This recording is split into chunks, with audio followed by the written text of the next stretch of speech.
Mga ka-farmer, holiday po ngayon, magtanim po tayo. Tignan po ninyo yung mga natin, mulberry. Taiwan long mulberry. Hinog na po sila. Ayun pag red na po ganyan, hinog na po yan. Pwede na po natin kainin. Ito po, ang ganda.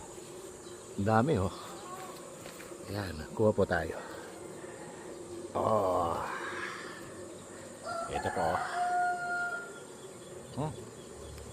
Ang tabi. Diba mga ka-farmer?